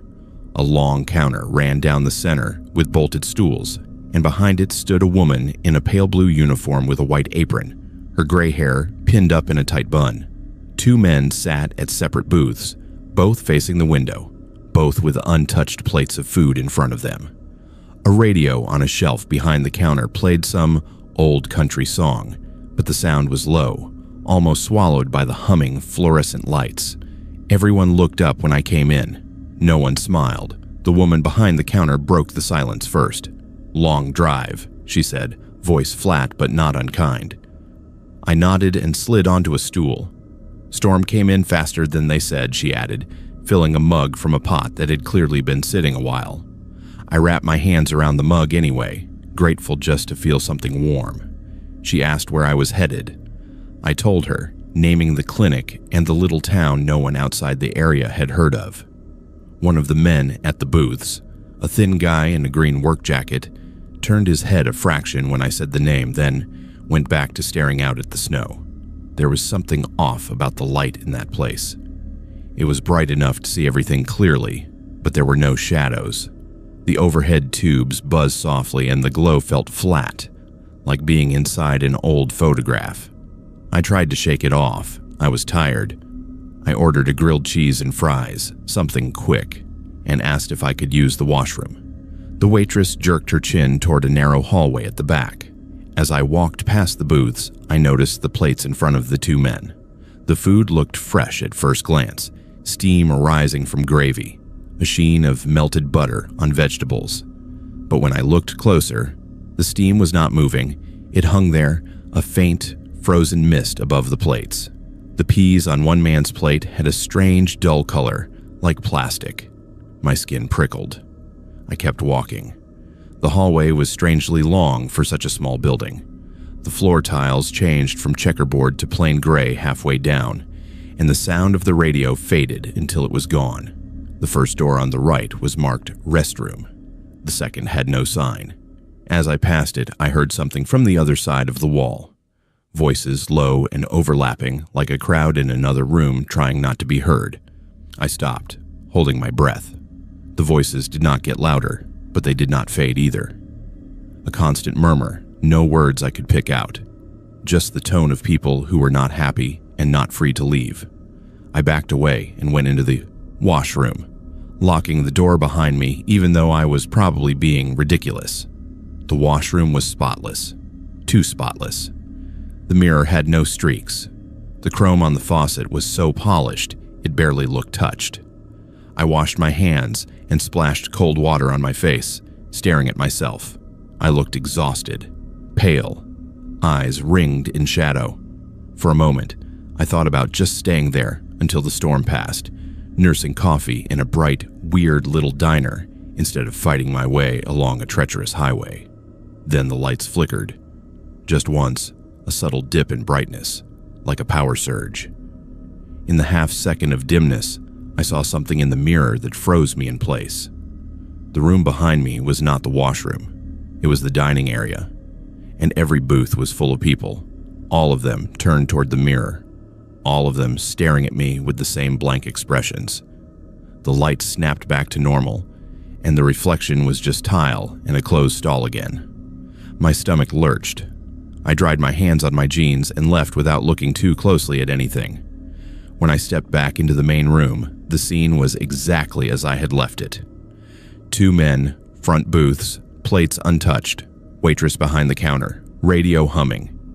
Nothing in their faces suggested they had shifted, crowded closer, watched me through a wall. My sandwich and fries were on the counter, neatly plated. I slid onto the stool and forced myself to take a bite. The bread was warm and greasy, but there was no flavor. The cheese had the texture of melted rubber. The fries crunched like they were stale, but there was no salt, no oil, nothing. It was like the idea of food, not actual food.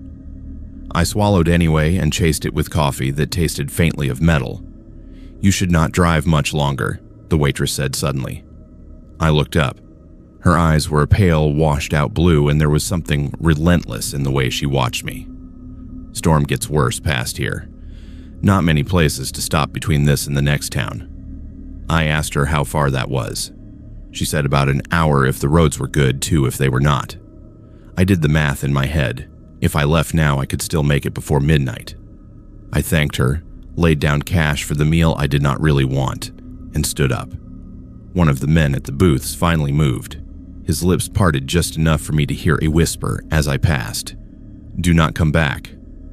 I froze, turned my head. He was staring out the window again, jaw clenched, hands flat on either side of his plate, like he had not spoken at all. Outside, the snow had slowed. The lot was just as I had left it, my car dusted in white, the 3 other vehicles sitting heavy and silent. I walked over to the one closest to the door, an old blue sedan with a missing hubcap. A thin rind of ice traced the edge of the windshield. On impulse, I brushed some snow off the license plate. There was no sticker, no province, no numbers, just a blank, rust-stained rectangle where lettering should have been. I checked the next car, same thing. The third, the same. My heart started pounding. I glanced back at the diner. Through the window, I could see the waitress behind the counter. She was not moving. Neither were the men. They were all turned toward the glass now, faces tilted just enough that I could see their eyes, watching me. I got into my car and locked the doors, with hands that did not feel like they belonged to me. The diner lights glowed in the rearview mirror as I pulled out of the lot. The driveway back to the highway felt longer than it had on the way in. At the end of it, I stopped and looked both ways. The highway stretched out empty, the snow now just a fine dust swirling in the beams of my headlights. I turned right toward my destination and tried not to look back. I failed. In the mirror, The diner sat hunched among the trees, neon sign flickering. For a second, it looked like there were more people in the windows than there had been. Rows of faces crowded behind the glass, pale and still. Then the trees blocked my view, and it was gone. The rest of the drive should have been ordinary. The storm eased, the sky cleared enough to reveal a smear of stars, but I could not shake the feeling that I had not actually left that place. The air in the car smelled faintly of stale grease, something that had not been there before. My radio, which had been cutting in and out all evening, now played nothing but static, no matter how I turned the dial. When my phone finally found a signal again, the screen showed the time, 3:17 a.m. I stared at it. I'd gone into the diner a little after 8. I had not been inside more than half an hour. The drive since leaving that parking lot had felt like 40 minutes at most. Somehow, I had lost nearly 5 hours. When I reached the town, the nurse supervisor was waiting for me at the small clinic, worry etched into her face. She said she had called my phone repeatedly when I was late, but the calls went straight to voicemail. She had almost called the OPP to report a missing driver. I told her the storm had been worse than expected, that I had pulled off to wait it out. I did not mention the diner. I was not sure I could describe it without sounding unhinged. Over the next few days, I asked a few locals about a place called Pinecrest Diner on Highway 17. Every single one of them gave me the same answer. There had never been a diner on that stretch of road. A gas bar that shut down 15 years ago, a campground long since abandoned, but no diner, no neon sign, nothing that matched what I had seen. On my last day at the clinic, one of the older paramedics pulled me aside. He said he had heard I was asking about weird stops on the highway. I admitted it, cautiously. He looked at me for a long time and then said there had been stories, going back years, about a place that appeared in bad weather. Sometimes it was a diner, sometimes a gas station, once even a little motel. Always warm, always open, always just when you were tired enough to pull in without thinking too hard. The people who stopped there never stayed long, he said. Some of them came back with wrong memories, time missing, or a feeling they had left something behind that they could never name. Some of them did not come back at all. Trucks found on the shoulder, doors open, engines cold, drivers gone. No tracks in the snow leading away. I moved on to another posting after that, farther south, closer to places where there were always other cars on the road and real towns with real lights. I still drive at night sometimes. I still end up on empty stretches of highway in bad weather, but I do not pull into lonely lots anymore just because I see a friendly glow through the trees. A few months ago, on a different route, in a different storm, I saw a flicker of red neon far ahead, sitting just off a secondary highway I knew almost as well as the back of my hand. For a few seconds, the outline of a low building and a slot of bright windows took shape through the snow. Then I blinked, and it was dark forest again. I kept driving. I do not know what that place is, or what it wants, or why it waits out there on the edges of real roads in real snowstorms. Maybe it is nothing but tired eyes, and tricks of light, and stories that grow in the telling.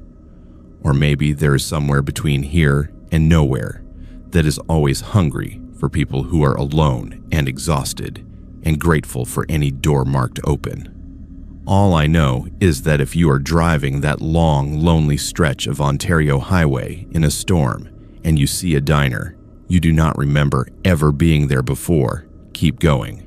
No coffee, no warmth, no moment of relief is worth finding out what is really sitting in those booths, so still, with untouched plates, just waiting for the next person to come in out of the snow.